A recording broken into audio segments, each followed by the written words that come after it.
Hare Krishna. Welcome devotees to the Gita Daily session. Welcome all to the session. Thanks for joining. So today we'll be discussing Bhagavad Gita 7.19. Let's take the blessings of the Lord. Jagannath Baldev Subhadramaya Sudarshan. Lakshmi Narsimhadaya Kaurnitai Panchadattva. Let's pray that by their blessings we are able to understand the Bhagavad Gita. So let's recite the prayers. Om Atnana Timirandasya Atnananjana Shalakaya Chakshurunmilitam Yena Tasmai Shri Gurave Namah. नमः ओं विष्णुपादाय कृष्णप्रेष्ठाय भूतले श्रीमते भक्तिवेदान्तस्वामिनिति नामिने नमस्ते सरस्वती देवे गौरवाणी प्रचारिणे निर्विशेषा शून्यवादी पाश्चात्यदेशतारिणे जय श्री कृष्ण चैतन्य प्रभु नित्यानंद श्रद्वैता गदाधर श्रीवासादि गौरभक्तवृंद हरे Krishna Krishna Krishna Hare Hare Hare Ram Ram Ram Hare Hare.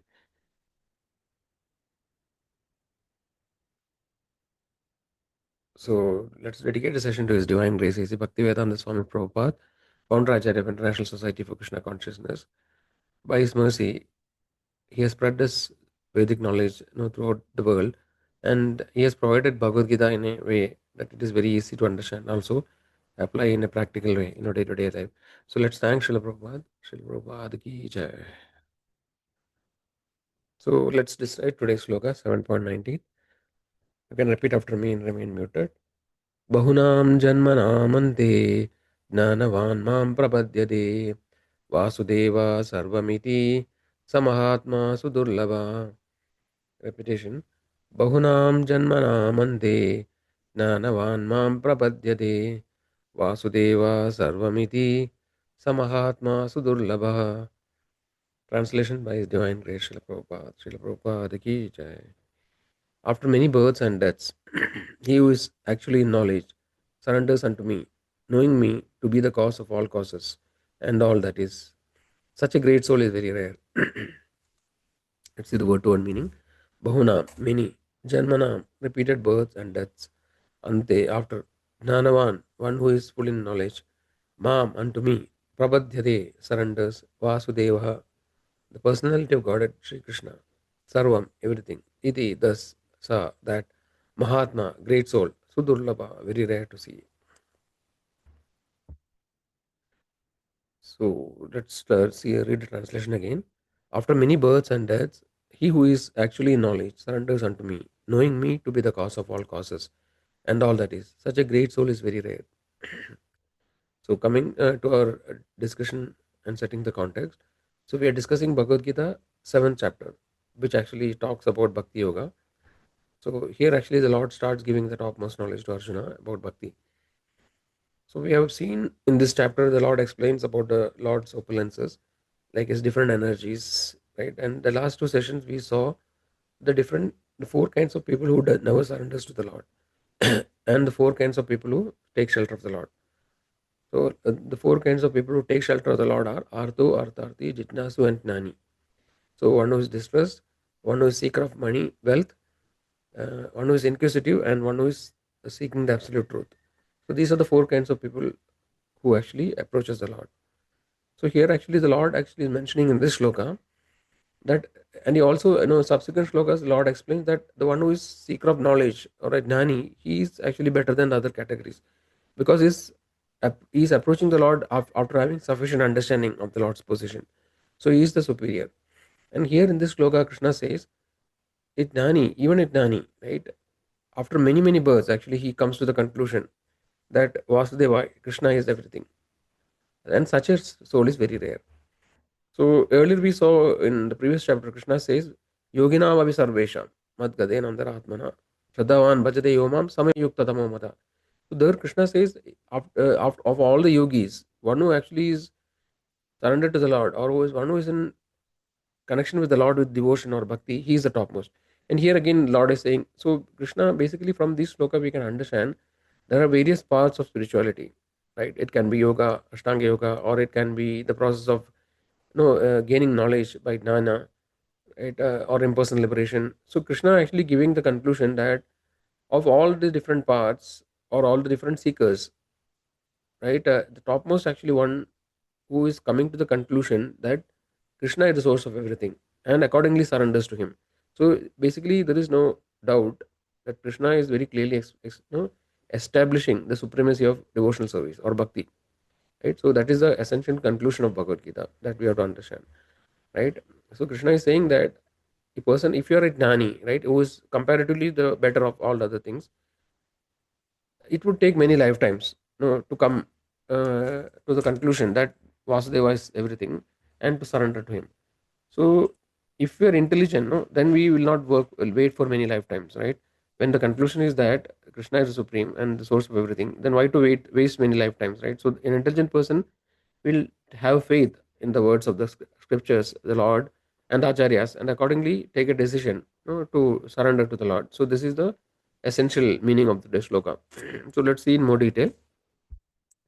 So, Gnanavan, the word Gnanavan means a person who is actually seeker of knowledge, right? So he is not an intellectual with a material perspective, but he is actually looking for the real truth, right? So he after many, after searching through the various books and knowledge, he comes to the conclusion of the futility of material pursuits, right, and understand the supremacy of Krishna. So and then what is his conclusion? Vasudeva Sarvamiti. So you understand that Krishna is everything. So this, the Lord actually, in various slokas, Krishna says that actually the ultimate purpose of knowing all the Vedic scriptures is to understand who is Lord actually, what is the position of Lord, right? We have seen it. Vedesha sarve rahameva vedyo, right? So the purpose of knowing all the Vedas is to understand Krishna, right? So if somebody can directly come to that conclusion, then actually the Vedic knowledge is less like a means, and the destination or the goal actually is to understand, to come to this conclusion. So basically, these two things are interrelated. That self-realization means understanding who we are, right? So Atma Tattva, that we are not the body, right? We are the soul. So this is the first step in spiritual knowledge. Then after that, actually, when he further inquires, then he also comes to know that what is my source, no, and what is my purpose, and what is my ultimate destination, right? So where did I come from, right? Where will I go after death? So these questions are intelligent questions. A Gnani will ask. And after seeking through various paths, finally he will come to this conclusion, which Krishna is giving here, that Vedesha Sarve Rahameva. So the purpose of all knowing all the Vedas is to understand Krishna is the source of everything. Aham sarvasya prabhavo matta sarvam pravartate. Right? Iti jante mam Buddha bhava samanvita. So he's saying that such people are intelligent, right? To understanding that Krishna is source of everything.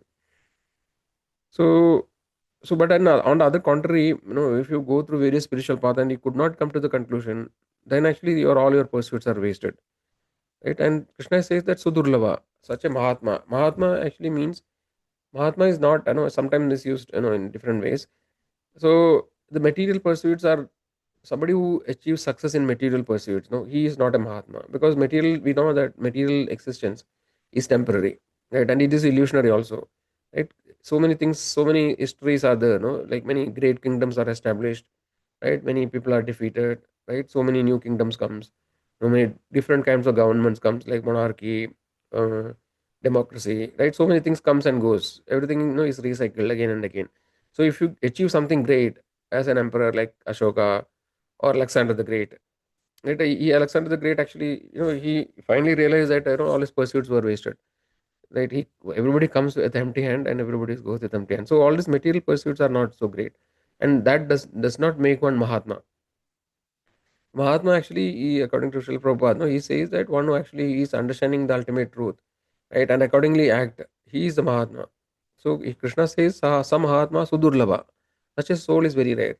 So such a soul who is referred to is a pure devotee of the Lord, right? So in Brahma Samhita we saw that, no, Vedeshu Durlabham Adurlabham Atma Bhakto, right? So Krishna actually, or this truth, ultimate truth, is Durlabha, is not easily found in Vedas. In the sense, it is not easy to come to this conclusion, because Vedic knowledge is like a huge forest, and like we are like small children, no, who are left alone in the forest.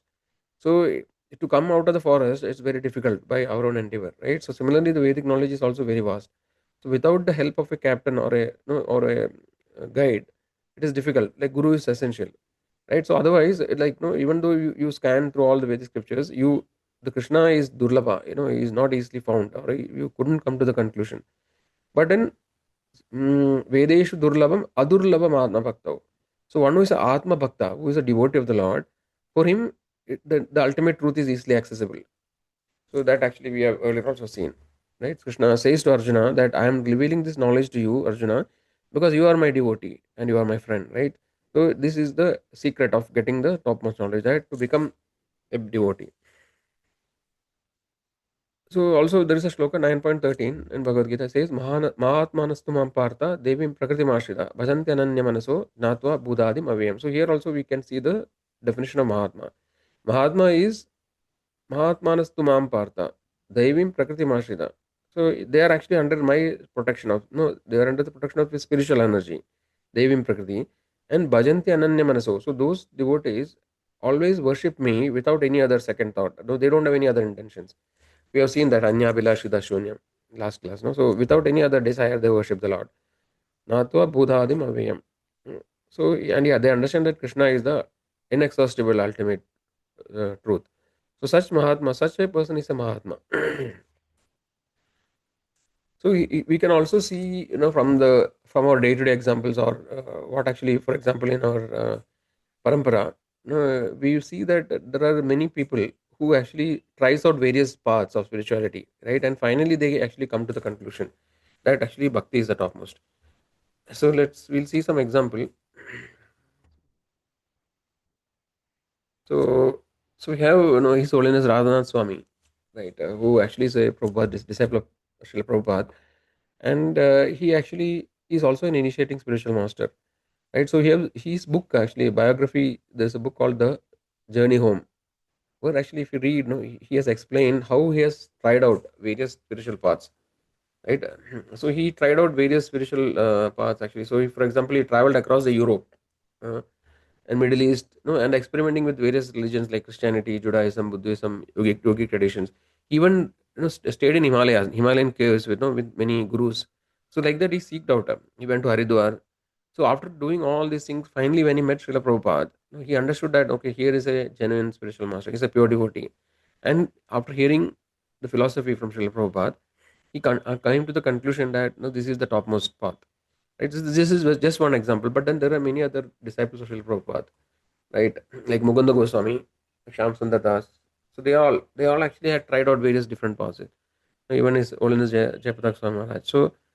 These all great souls, if you study their life, we come to the knowledge that they have actually tried out and experimented. It's not that they just met Srila Prabhupada and directly took it. They were seeking the truth, and then they have tried out all the different paths, and finally they came to this conclusion. So an intelligent person is one who learns from others, right? Rather than trying to experiment himself and wasting the time, valuable human life or time, is one who learns from others. So when these acharyas and great souls have established that no, this is the ultimate topmost knowledge.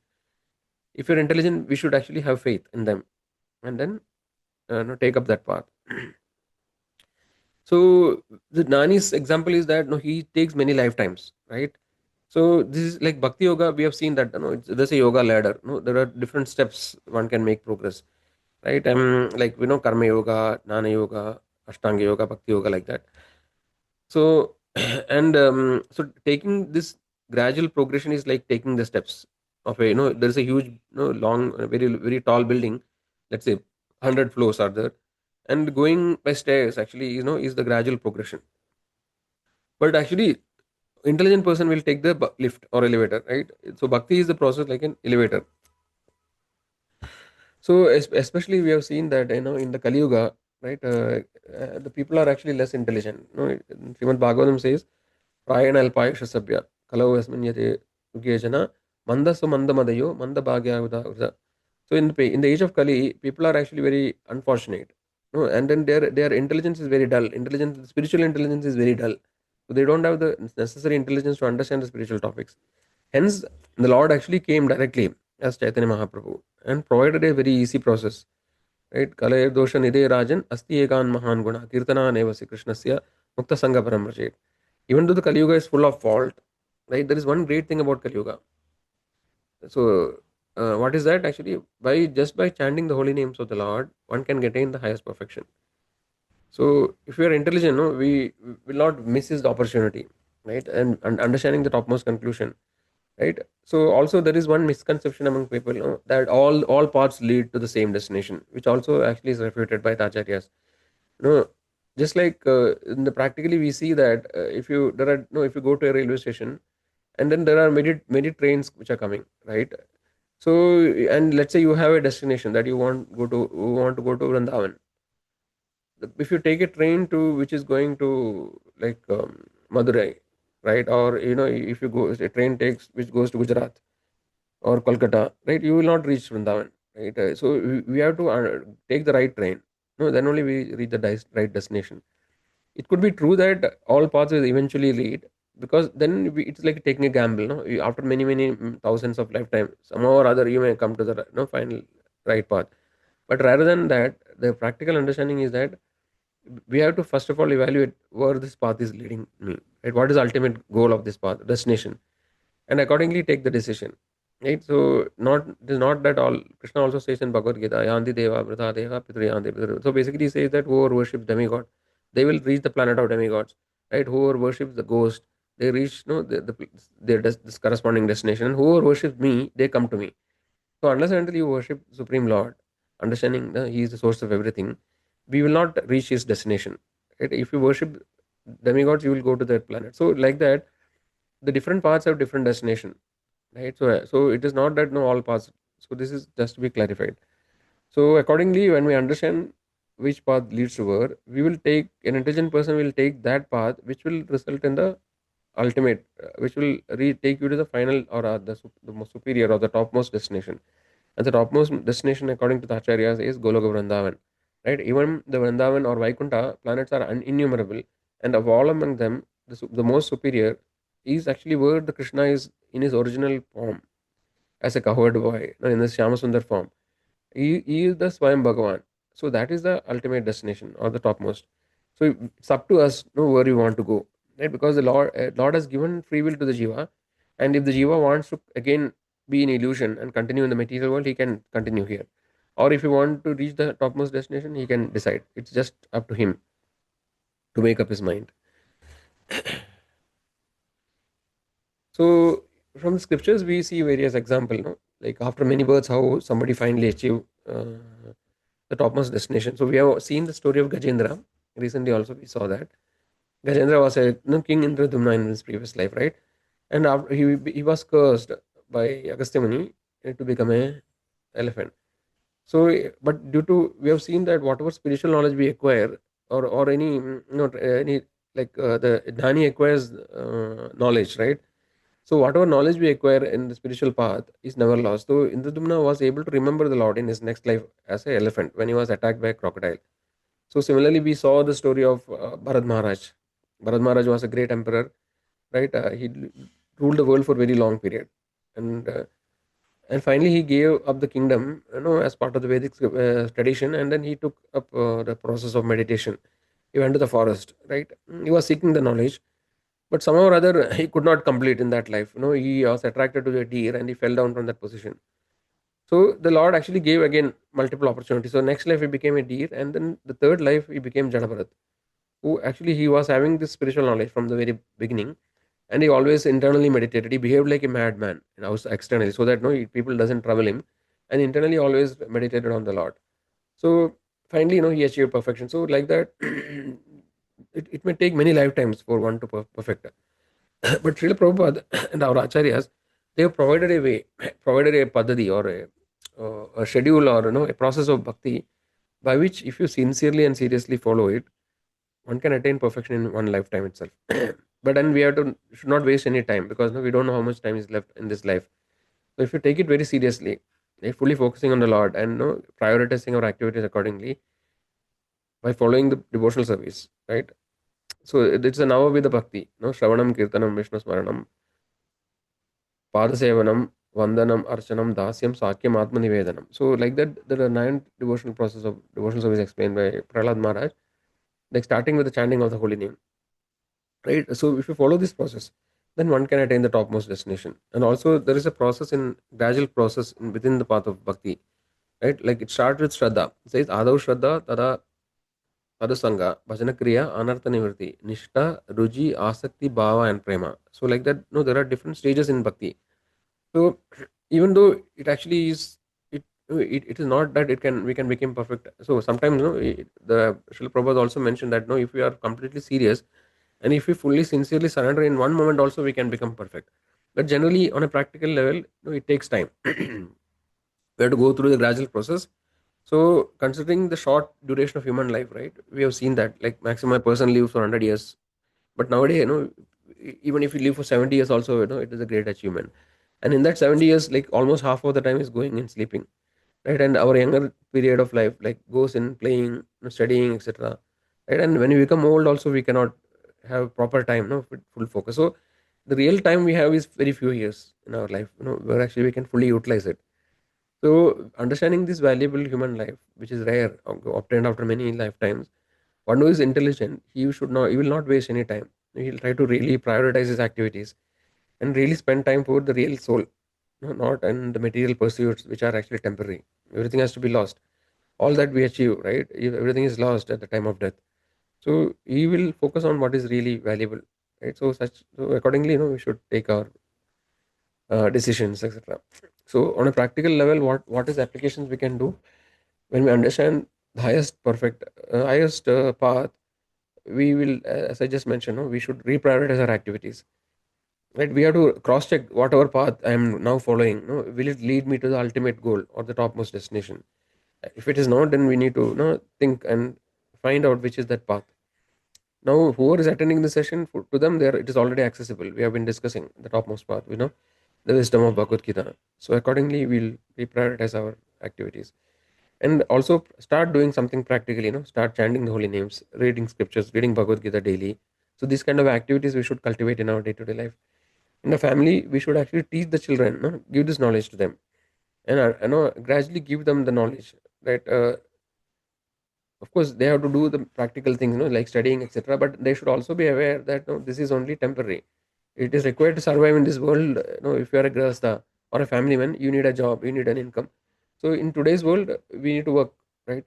So for that, study is required, but then at the same time, they should also understand what is the ultimate purpose beyond these things. In our job life, what we can do, we can see that, no, this work also, as I just mentioned, work is required for sustenance, and we can offer the results of the work to the Lord, right? All try to remember the Lord always when we are working, right? We can have a picture of the Lord, right? And whenever we get time, try to meditate and understand that, okay, this job, somehow I'm doing this job which is not always easy, there are struggles here, but I am doing it for, as a offering to the Lord, because it's my duty to take care of the family, right? And but the ultimate duty is to save everybody in the family, right, from the material existence, from the cycle of birth and death. So accordingly, we should prioritize our activities.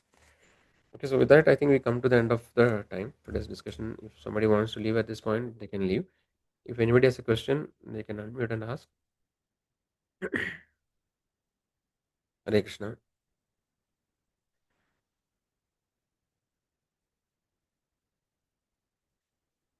There are no questions. We will end here. We'll continue the discussion tomorrow with the next sloka. So I would like to thank all devotees who are joining regularly. If you know somebody who has been joining earlier and now stopped attending, you can encourage them to again connect, because sometimes, due to some reason, we become busy in our material life and not able to attend. But then somebody, if they remind them, then they may again fall back in track. So this is also a great service the Lord will like. So yeah, so with that we end today. So thanks everyone once again for joining, and we'll see you again tomorrow. Hare Krishna, Krishna Krishna, Hare Hare, Hare Ram, Ram Ram, Hare